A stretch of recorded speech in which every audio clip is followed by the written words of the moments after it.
자, 오늘 말씀은 창세기 3장 11절부터 13절 말씀, 제가 한번 읽어볼게요. 내가 내게 먹지 말라 명한 그 나무 열매를 내가 먹었느냐? 아담이 이르되 하나님이 주셔서 나와 함께 있게 하신 여자, 그가 그 나무 열매를 내게 주므로 내가 먹었나이다. 여호와 하나님이 여자에게 이르시되 내가 어찌하여 이렇게 하였느냐? 여자가 이르되 뱀이 나를 깨물어 내가 먹었나이다. 예, 이 말씀을 잘 아시는 것처럼 이제 아담과 하가 죄를 범죄한 다음에 하나님이 찾아오셔가지고 너가 왜 이렇게 했느냐라고 했을 때 이제 아담과 하와의 대답을 지금 들었는데 오늘 이 말씀 가지고 함께 나눌 건데 오늘 제목이 나와 있죠. 칼빈주의는 공평하신 하나님과 공의 하나님을 이렇게 만들었다. 자, 이렇게 만들었는데 어떻게 만들었는지 오늘 말씀을 통해서 알 거고요. 오늘 칼빈주의의 예정 6번째가 해당되겠습니다. 자, 오늘 요즘 계속 몇 달 정도 계속해서 이 한국 교회의 칼빈주의 예정론의 누룩이 얼마나 퍼져 있고 또 교인들을 얼마나 부패하게 만드는지에 대해서 계속 알아보고 있습니다. 예수님이 십자가에 피를 흘리신 것이 모든 사람을 위해서가 아니라 오직 택한 자들만을 위해서 피를 흘리셨다는 이 칼빈주의는 하나님의 자비와 공의를 크게 훼손시켰단 말이에요. 자, 어떻게 이런 말을 할 수 있을까요? 본인은 선택을 받아서 좋지만 선택받지 못한 사람은 당신의 운명이니까 그냥 받아들이라는 것이 아닌가요? 선택받지 않아서 영원히 멸망을 받는 사람이 여러분의 자녀와 또 부모라면 어떻겠습니까? 그러면서 어떻게 공평하신 하나님이라고 말할 수 있을까요? 정말 너무 무자비하고 또 정말 이상한 선택이고 예정론이에요. 그 비참한 칼빈주의의 5대 교리는 다음과 같습니다. 자, 몇 번 봤지만 인간의 전적인 타락부터 성도의 궁극적인 견인 이렇게 5대 교리가 있는데 이걸 풀어서 다시 한번 보면 인간의 자유의지는 완전히 타락되었기 때문에 구원은 인간의 반응이 필요 없고 할 수도 없다. 그리고 오직 구원은 하나님의 일방적인 시작이요 완성일 뿐이다. 그래서 택한 자와 버릴 자를 하나님이 결정하신다. 창세전에 그런 거죠. 또 예수님께서 십자가에 돌아가신 것은 오직 선택된 자들만 위해서다. 그래서 성령께서 십자가의 구속을 적용하시는 대상은 창세전에 선택받은 자뿐이다. 그리고 예수님은 선택된 자들만을 위해서 죽으셨기 때문에 성령은 그들만을 위해 강제적으로 역사하신다. 은혜를 주신다는 거죠. 그리고 불가항력적인로 주어진 은혜를 받은 이 택한 자들은 결코 구원이 상실되지 않는다. 라고 이제 쭉 풀어서 제가 설명한 겁니다. 이 한 문장으로 표현하면 창세전에 무조건 선택을 받은 자는 구원을 받을 뿐만 아니라 어떤 삶을 살아도 절대 취소가 안 된다라고 이렇게 정리할 수가 있습니다.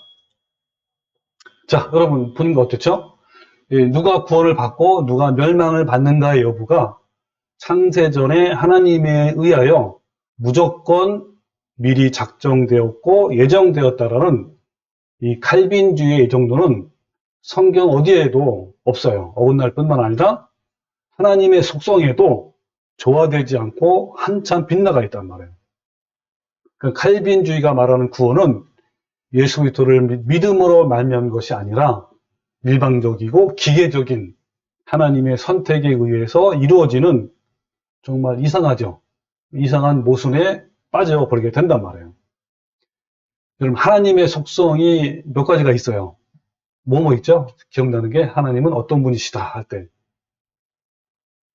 하나님은 사랑의 하나님이기도 하죠. 공의로우신 그렇죠. 예. 오늘 부분은 바로 하나님의 속성은 공의롭고 공평하다. 그래서 우리는 하나님을 공의의 하나님, 공평하신 하나님이라고 이렇게 불러요. 근데 하나님은 구원에 대해서 차별적으로 주시는 분이 아니라 모든 사람에게 공평하게 기회를 주시는 분이라는 것을 우리 성경에서 분명히 말씀합니다.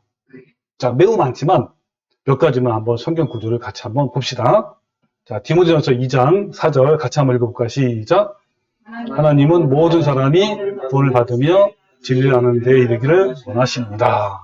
예, 모든 사람이 차별을 두는 것이 아니라 정말 모든 사람이 구원을 받으며 진리를 아는 데 이르기를 원하셔요.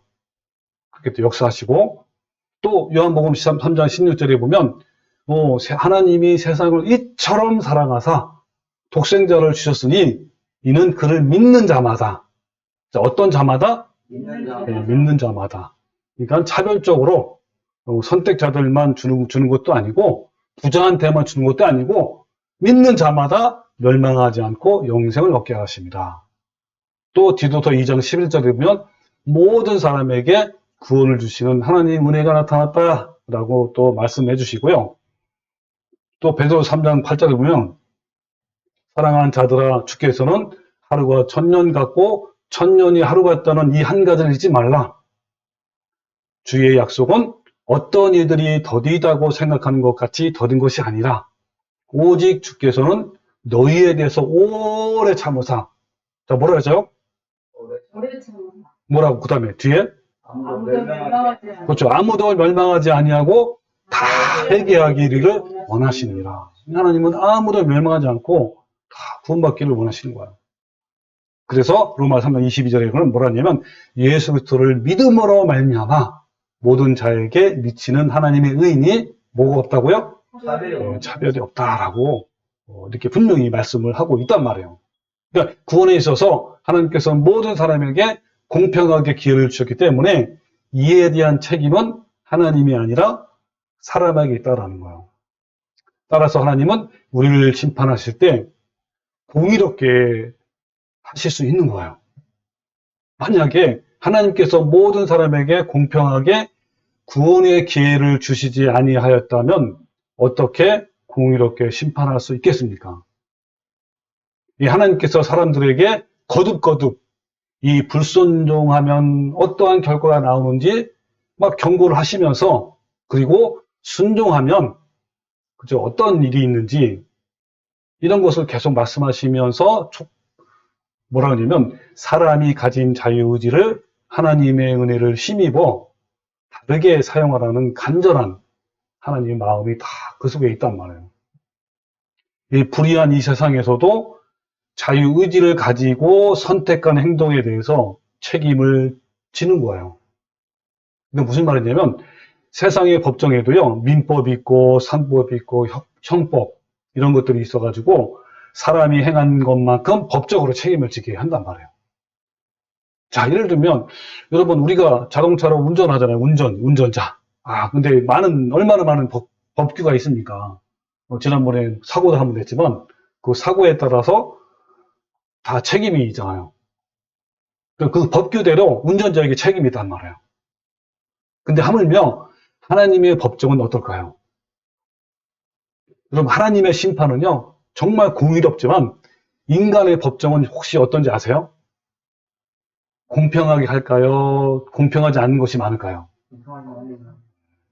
인간은 하나님처럼 완전하지 않기 때문에 공의를 집행하는 사법부도 부분적으로 불의가 존재해요.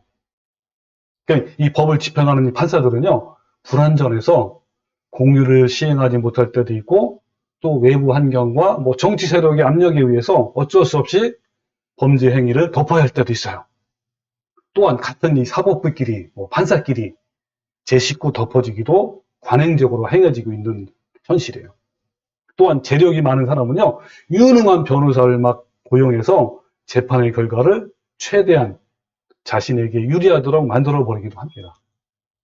자, 이러한 사법부의 불의로 인해서 많은 사람들이요 막 억울한 일을 당하게 됐다고 막 굉장히 힘들어하기도 하고 막 분노를 일으킨단 말이에요. 인간은 판결의 실수도 있고 또 미혹을 받아서 왜곡시키기도 하지만 하나님께서는 인간의 모든 마음과 숨은 동기까지 다 아시는 분이란 말이에요. 그러니까 공의로우시기 때문에 가장 완전하게 악인을 심판하시고 또 의인의 명예를 회복시켜 주신단 말이에요. 그러므로 우리는 하나님의 공의를 믿고 어떤 불의가 행하져도 요동하지 않을 수가 있단 말이에요. 왜냐하면 하나님께서 분명히 공정하게 갚아주시기 것이기 때문에 그런 거예요. 그러므로 성도들은 악인이 형통하고 의인이 억울한 일을 당할 때도 여러분 실망하지 마시고요. 끝까지 하나님의 공의를 믿고 올바른 길을 걸어갈 수 있는 거예요. 우리는 모두 다 공의로우신 그리스도의 심판대 앞에 홀로 다 서게 돼 있어요. 죽으면. 이 공의 하나님의 심판에 대해서 한번 어떻게 성경에 말씀하고 있는지 몇 가지만 봅시다. 자, 고린도후서 5장 10절에 이런 말씀이세요. 이는 우리가 다, 모두란 말은 우리가 다 반드시, 여러분 보세요. 우리가 전부 그다음에 반드시 그리스도의 심판대 앞에 나타나게 돼요. 각각 선악간의 그 몸으로 행한 것을 따라 받으함이라. 이건 모두가 다 반드시 하나님이 얼마나 이렇게 강조했습니까? 또 로마서 14장 10절에 보면 내가 어찌하여 내 형제를 비판하느냐? 어찌하여 내 형제를 업신여기느냐? 우리가 다 하나님의 심판대 앞에 서리라. 그렇기 때문에 형제를 비판하지 말라 이런 뜻이에요. 그 다음에 데살로니가후서 1장 6절에 보면 너희로 환난을 받게 하는 자들에게는 환난으로 갚으시고 또 환난을 받는 너희에게는 우리와 함께 안식으로 갚으시는 것이 하나님의 뭐라고요? 공이시니 하나님은 공의롭게 한단 말이에요. 또 주 예수께서 자기의 능력의 천사들과 함께 하늘로부터 불꽃 가운데서 나타나실 때에 하나님을 모르는 자들과 우리 주 예수 복음에 순종하지 않는 복종하지 않는 자들에게 형벌을 주신다. 예, 하나님 마지막 심판에 이렇게 된단 말이에요. 또 볼까요? 갈라디아서 6장 7절에 보면 스스로 속이지 말라. 하나님을 업신여기지 말라 하시면서 뭐라 했죠? 사람이 무엇으로 심든지 그대로 거두리라. 여러분 콩 심으면 콩 나고 팥 심으면 팥 나요. 그래서 우리가 무엇으로 심든지 그대로 거둔단 말은 그대로 하나님께 갚아주신단 말이에요. 그러면서 여기 뒤에 보면 자기의 육체를 위하여 심는 자는 육체로부터 썩어질 것을 거두고 성령을 위하여 심는 자는 성령으로부터 영생을 거두리라 그랬죠. 또 마태복음 12장 30절에 보면 잘 보세요. 내가 너희에게 이르노니 사람이 무슨 무익한 말을 하든지 심판날에 이에 대하여 신문을 받으리니 심판을 받는단 말이에요. 그러면서 내 말로 의롭다함을 받고 그러니까 내가 말하는 것 때문에 의롭다함이 말로 구원을 받는단 말이에요. 또 내 말로 정죄함을 받는 정죄함이 뭐냐면 심판을 받는단 말이에요. 그러니까 우리 말로 이런 말하는 게 너무너무 중요합니다. 어떤 말을 하느냐에 따라서 심판을 받고 또 어떤 말에 따라 구원을 받는단 말이에요. 또 야고보서 2장 12절에 보면 너희는 자유율법대로 심판받을 자처럼 말도 하고 행하게 되라. 우리의 행하는 말과 행하는 모든 것을 하나님 보시고 그 일을 심판한단 말이에요. 그건 뭐라고 하냐면 긍휼을 행하지 아니하는 자에게는 긍휼 없는 심판이 있으리라 라고 말씀했어요. 그러니까 우리는 어떻게 돼요? 긍휼을 베푸는 자가 되야 된다. 그런 말이죠. 또 계시록 22장 12절에 보면 보라 내가 속히 오리니 내가 줄 상이 내게 있어 각 사람에게 그가 행한 대로 갚아준다라고 했습니다. 또 전서 12장 1절 보면 13절 14절까지 보면 자 너는 청년의 때에 너희 창조주를 기억하라. 일의 결국을 다 들었으니 하나님을 경외하고 그의 명령을 지킬지어다. 이것이 모든 사람의 본분이니라. 자, 라고 하면서 자 노란 것이 뭐 다 같이 읽을까요? 시작. 하나님은 모든 행위와 모든 은밀한 일을 선악간에 심판하리라. 여기 은밀한 일, 그러니까 아무도 모르고 나 혼자 하는 일도 하나님은 다 아셔요. 우리의 깊은 숨은 동기까지 아시는 분이 하나님이란 말이에요. 또 전도서 11장 9절 이 말씀은 제가 우리 바실리한테 제가 들려준 것 같아요. 자 어떤 말씀이냐면 다시 한번 읽어볼까요? 시작. 청년이여 내 어린 때를 즐거워하며 내 청년의 날들을 마음에 기뻐하여 마음에 원하는 결국들과 내 눈에 보이는 대로 행하라. 자, 그러나 하나님이 이 모든 일로 말미암아 너를 심판하실 줄 알라. 이 청년이 특별히 또 많이 이제 이렇게 범죄할 때 그때인데 그때 마음대로 해놔라. 그렇지만 하나님께서 이 모든 일로 심판하신다라고 말씀하시는 거예요. 또 계시록 20장 12절에 보면 또 내가 보니 죽은 자들이 큰 자나 작은 자나 그 보좌 앞에 섰는데 책들이 펴져 있고 또 다른 책이 퍼졌으니 곧 생명책이라. 죽은 자들이 자기 행위에 따라 책들에 기록된 대로 심판을 받으리니 또 각 사람이 자기 행위대로 심판을 받고 라고 분명히 말씀했죠. 또 다니엘서 10장 1절에 보면 그때 내 민족을 호위하는 큰 군주 미카엘은 전쟁의 천사란 말이에요. 미카엘이나 일어날 것이요 또 환란이 있으리니 이는 개국 이래로 그때까지 없던 환란일 것이며 그때에 내 백성 중 책에 기록된 모든 자가 구원을 받을 것이라. 구원받는 사람은 생명책에 기록된 것이죠. 자, 이와 같이 바로 하나님께서는 심판에 대해서 이렇게 합니다. 그러니까 이 책들에 바로 모든 행위를 기록한 책들인데 그 행위에 따라 심판을 받는다라고 하시는 거예요. 그러니까 사람이 죽으면 지옥에 가거나 천국에 들어가는데 그 전에 먼저 심판의 과정이 필요한 거예요. 여러분 이 세상에서도요 어때요? 재판을 받아야 유죄와 무죄가 결정이 되는 거예요. 단 한 사람도 재판 없이 감옥에 간 사람이 없어요.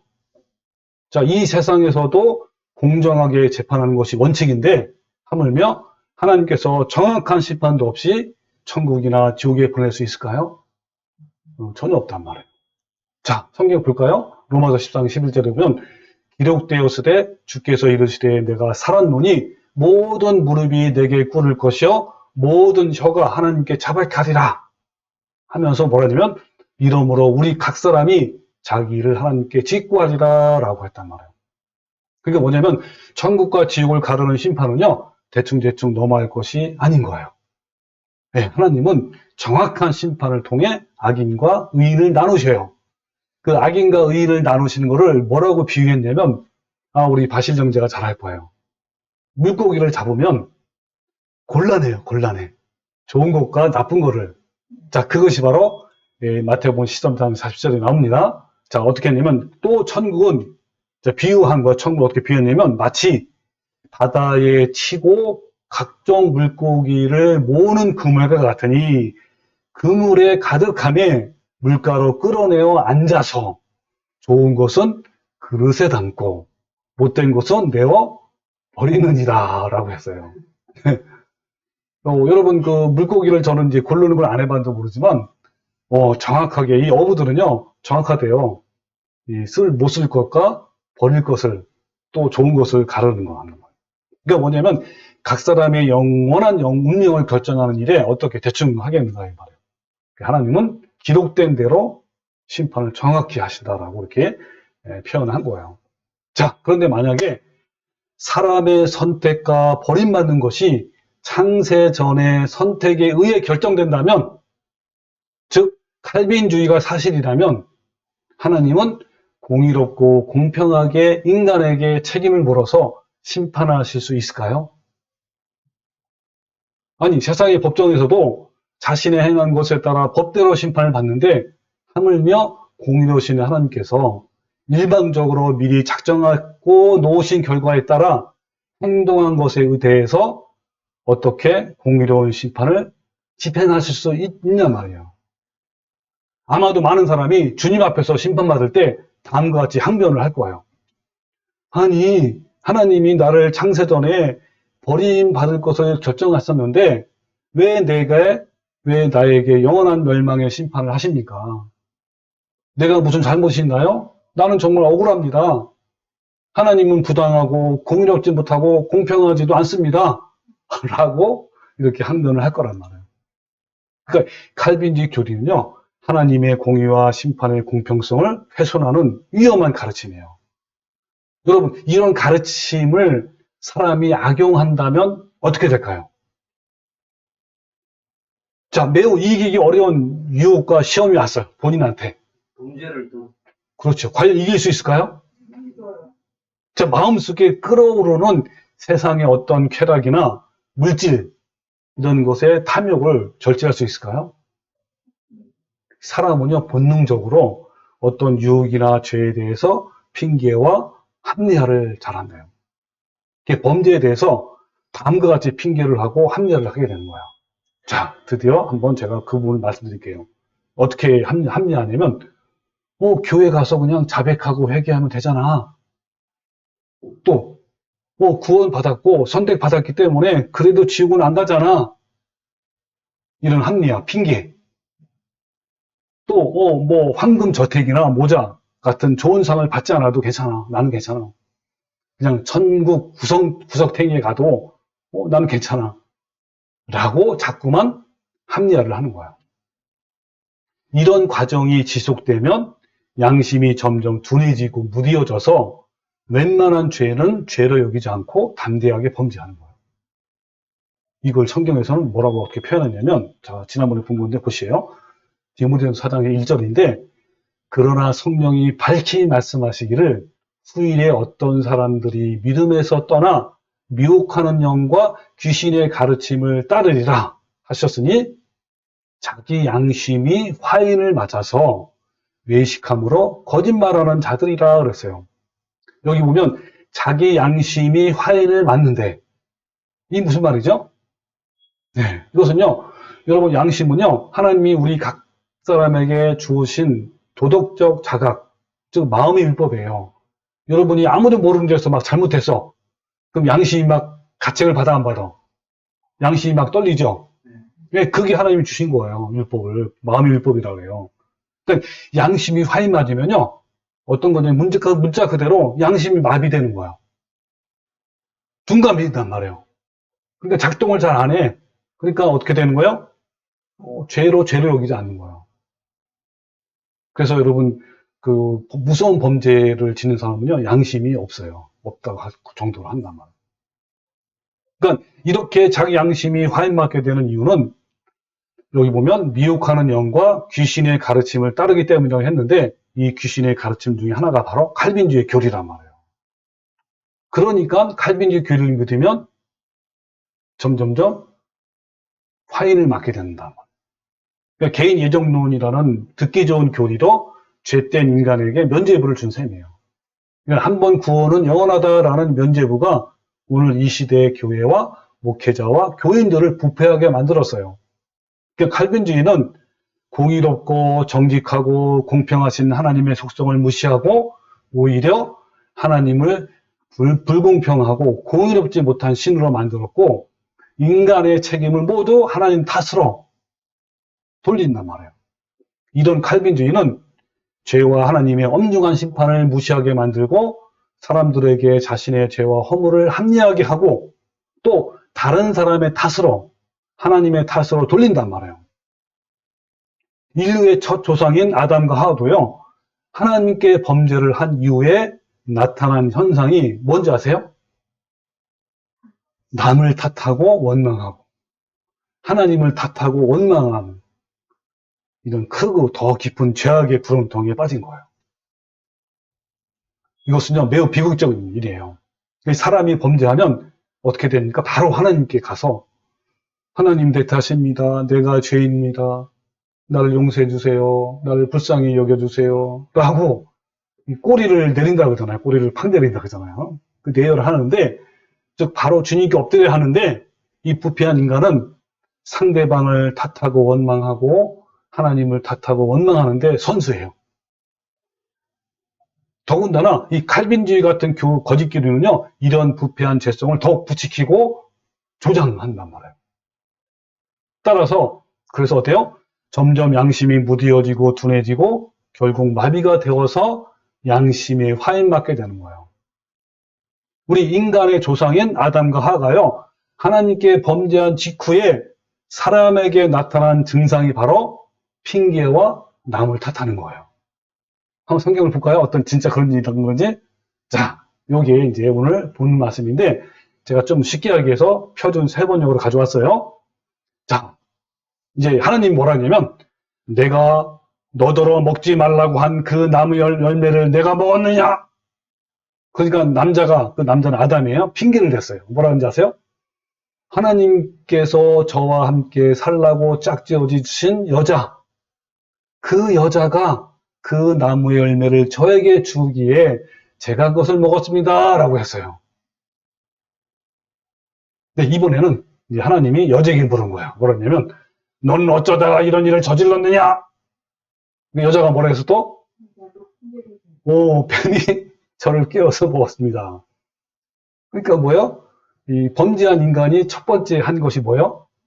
핑계와 남을 탓하는 거란 말이에요. 예.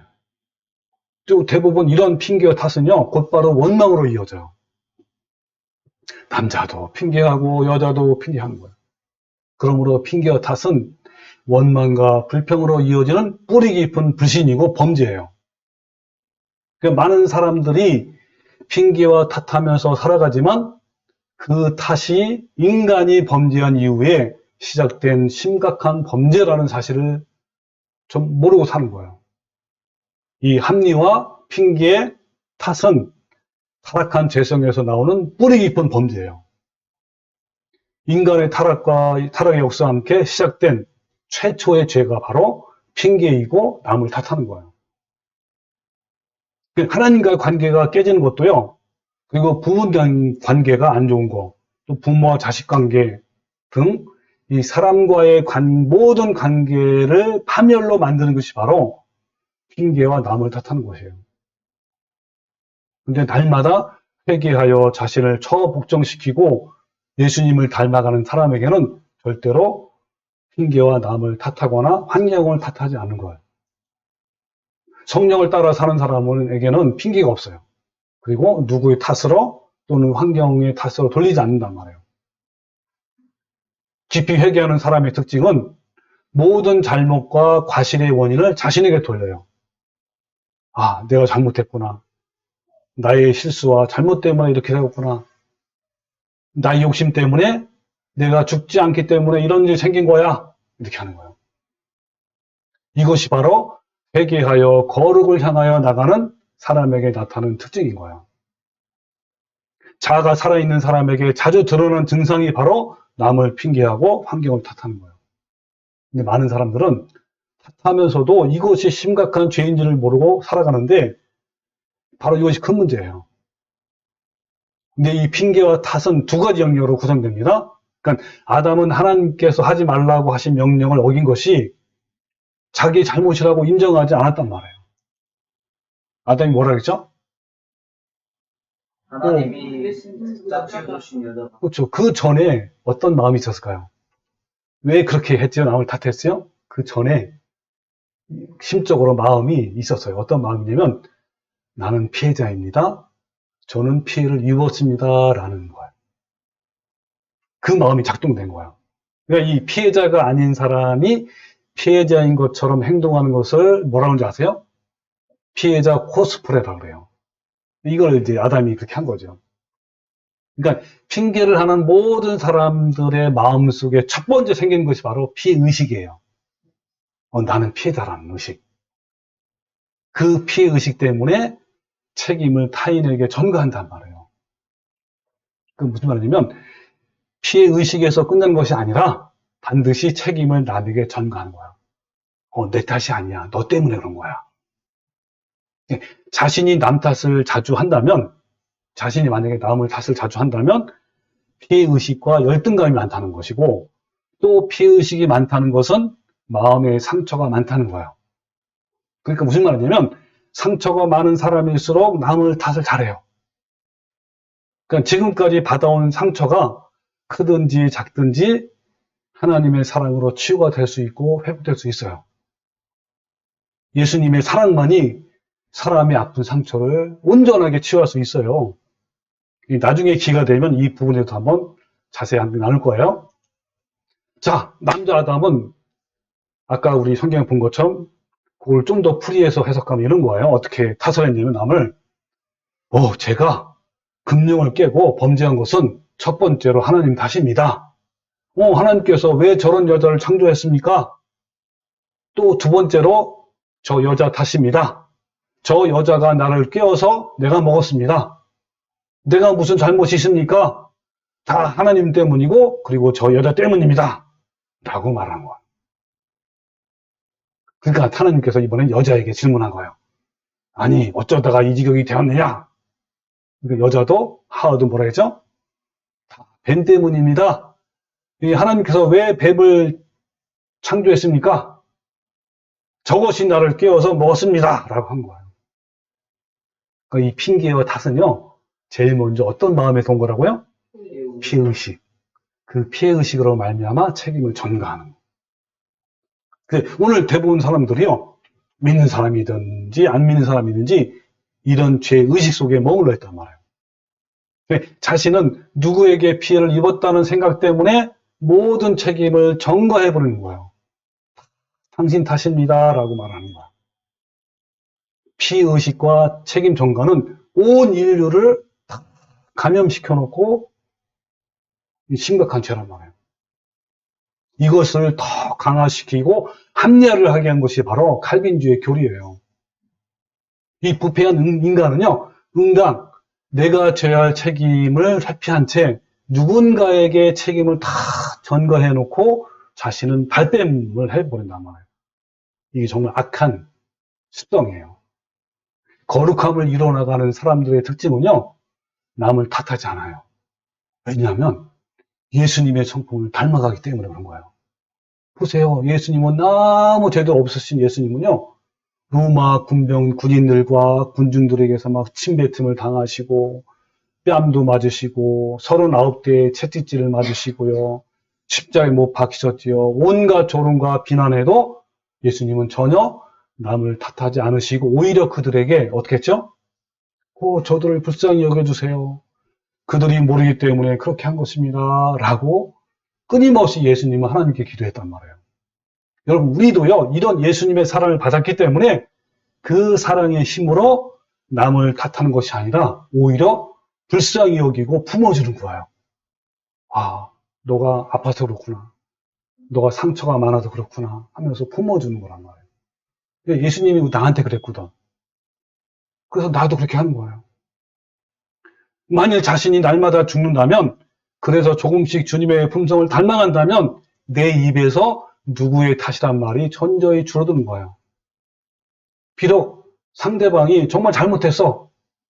정말 말도 안 되는 말을 나한테 한단 말이에요. 그럼에도 불구하고 그 사람을 원망하고 탓하는 것이 아니라 그냥 품어주는 거예요. 너 그만큼 상처가 깊다는 거. 그걸 아는 거죠. 그리고 이런 말을 자주 해요. 제 탓입니다. 제가 잘못해서 그렇습니다. 나의 잘못입니다. 제가 먼저 죽지 않아서, 이 먼저가 중요해요. 먼저. 제가 먼저 죽지 않아서, 또 제가 욕심을 내려놓지 않아서 그렇습니다. 라고 합니다. 주님을 닮아가는 사람들은 왜 이런 고백을 할까요? 예, 그것은요, 팔복을 이루는 삶을 살았기 때문에 그런 거예요. 이 팔복 가운데 첫 번째 복이요, 심령이 가난한 자인데, 왜 마음이 가난할까요? 왜 마음이 가난하죠?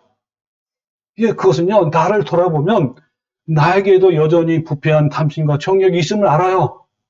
그렇기 때문에 벌레 같은 내가 누구간데 남을 판단하고 정죄를 하겠습니까? 지적을 하겠냔 말이에요. 내 속에 선한 것이 거하지 않고 내 속에 죄악투성이라는 것을 발견하고 내 심령이 완전히 깨어진 상태인데 이때가 바로 심령이 가난한 상태란 말이에요. 이럴 때 내 마음에서 다음과 같이 상하고 통회하고 애통하는 마음이 나오는 거예요. 어떤 마음? 내가 죄인이었구나. 내가 잘못이었구나. 나의 죄악 때문에 그렇구나. 내가 죄인 중에 개수구나 라는 것을 깨닫고 그러니까 상대방을 봐도 불쌍한 거야. 똑같이. 그게 팔복의 시작이에요. 이것이 거룩함을 가는 유일한 길이에요. 여러분, 왼수 같은 상대방을 불쌍히 여기고 화목하는 유일한 길은요, 바로 이 길을 바꾸는 거예요. 이처럼 인간 자체가 얼마나 죄악에 꽉 찼는가를 발견하는 데 있단 말이에요. 그것을 발견하는 사람은 남을 탓하지 않아요. 자기에게 더 많은 죄가 있다는 것을 알고 있는데 어떻게 남을 탓할 수 있겠습니까? 근데요, 모든 사람은 다 남 탓해요. 현직 대통령은 부패한 전직 대통령 때문이라고 그러고요. 국민들은 모든 것들이 부패한 전 정권의 유산이라고 하는 거예요. 여당 때문에 그렇고 야당 때문이라고 서로 남 탓하고 있고요. 누구 하나 내가 잘못했어 라고 하는 사람이 없어요. 갈등하고 이혼하려는 부부에게도 다 너 때문이라고 그런 거예요. 내 성격 때문에 그렇고 내 무능함 탓이고 친정 때문에 그렇고 또 시댁 때문에 그렇다고 하는 거예요. 교회에서 문제가 발생하면 교인들은 목사 때문이라고 그러고 목사는 교인 때문이라고 그러는 거예요. 그 내가 교회를 떠나는 이유는 저 사람 때문에 그런 거예요. 내가 가난해요 사는 것도 저 사람 탓이고 뭐 등등 이런 문제 저런 문제 다 내 탓이라고 하는 거예요. 사람들 대부분은 이런 피해의식과 책임 전가라는 깊은 늪속에 빠져 있어요. 피해의식을 가지고 있는 사람들은 모든 책임이 너에게 있다고 생각하는 거예요. 사실 탓하는 모든 사람들은 억지를 부린단 말이에요. 그러니까 전 정권을 탓하는 사람도 이혼을 앞둔 부부가 탓하는 것도 내 인생에 꼬인 것도 다 내 탓이라고 여기는 얘기하는 그 사람을 보면요 억지를 부른단 말이에요. 그러니까 내 탓. 네. 내 탓. 그 내와 내.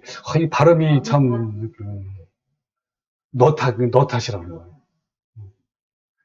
특히 내가 남들보다 더 애정을 갖고 대했던 사람이나 내 마음을 베풀었던 사람일수록 더 억지 부리는 거예요. 가까운 사람일수록. 여러분, 사람이 가장 가까운 사람이 누군지 아세요? 부부예요, 부부. 일단 첫 번째 부부고 그 다음에 자녀 관계란 말이에요. 그럴수록 더 탓을 하고 더 피해의식을 느끼고 더 책임을 전가한단 말이에요. 너 탓이야 라는 것이 입에 달고 살아요. 핑계하는 사람들은 이런 말을 자주 해요. 만약 뭐뭐 했더라면 그러지 않았을 텐데 라는 문구를 자주 사용해요. 자, 제가 한번 보여드릴게요. 자, 이런 언어는요, 과거 지향적이고 부정적 언어이고요, 자아가 죽지 않는 사람들의 언어예요. 자, 몇 가지 보여드릴게요.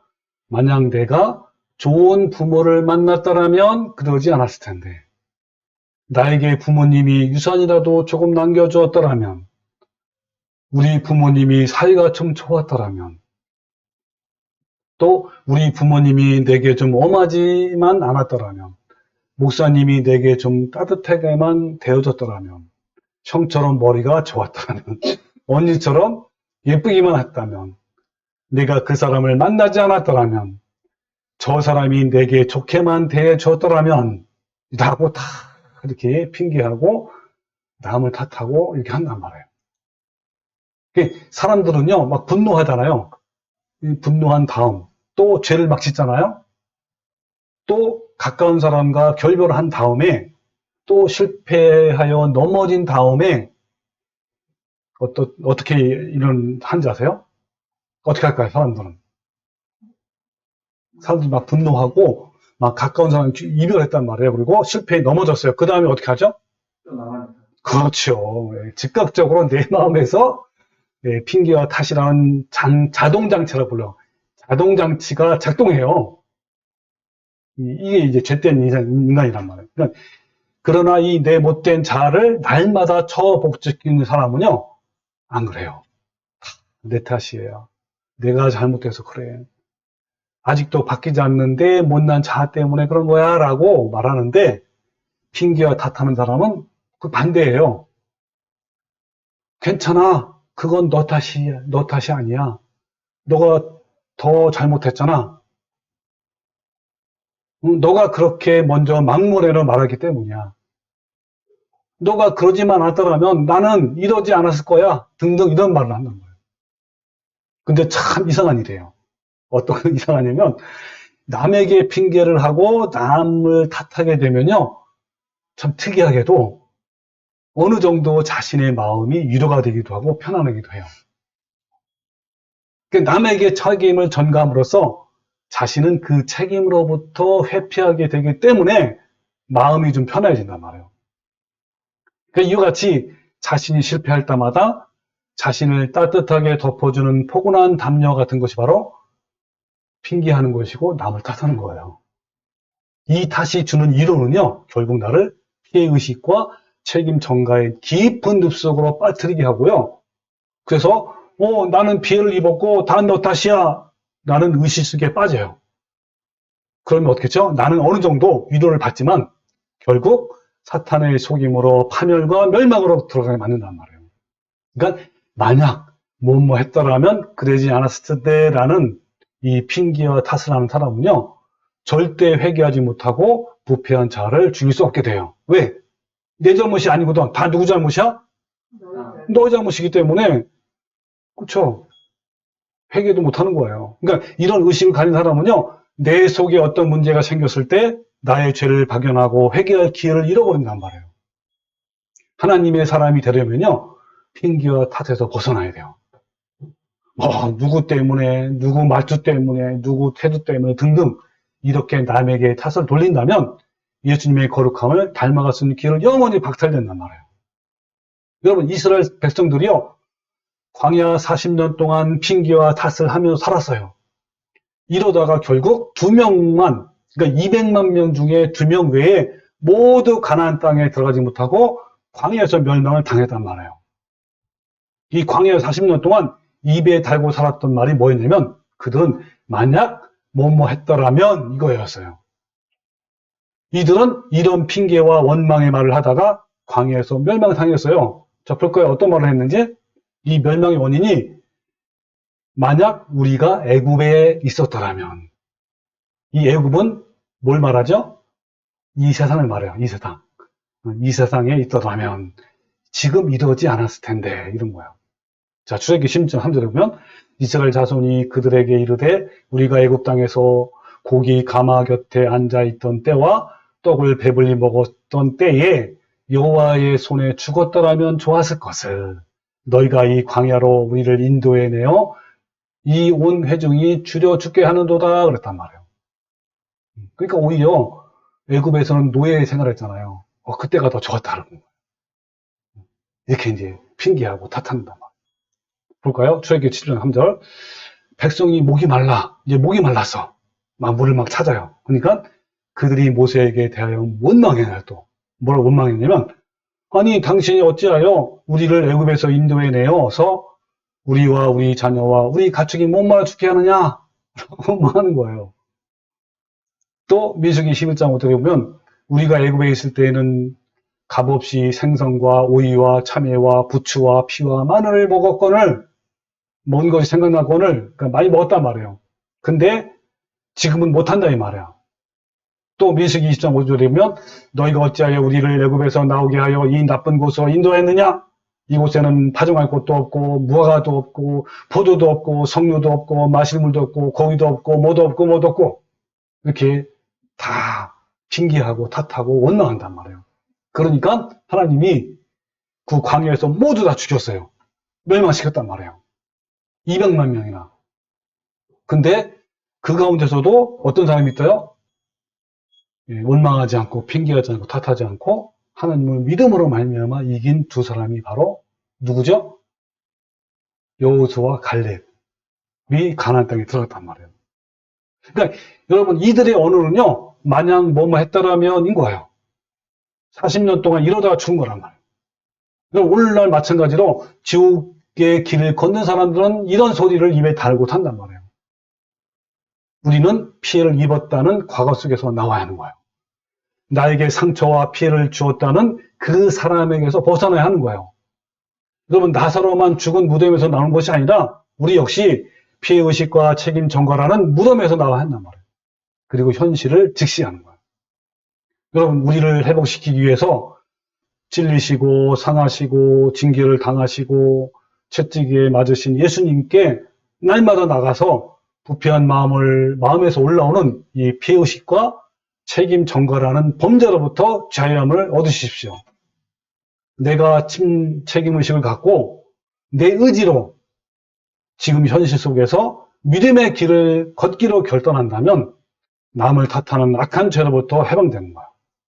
그래서 하나님과 올바른 관계를 맺을 수 있고 또한 사람들과의 관계에서도 평화를 이루는 거예요. 남과 환경을 탓하는 것에서 벗어나지 못하면요, 우리는 하나님 앞에 한 걸음도 나가지 못하는 거예요. 여러분, 창세전에 하나님이 결정하고 예정한 것이 아니라 모든 것은 나의 책임이기 때문에 하나님은 심판대에서 공의롭게 각 개인을 심판하시는 거예요.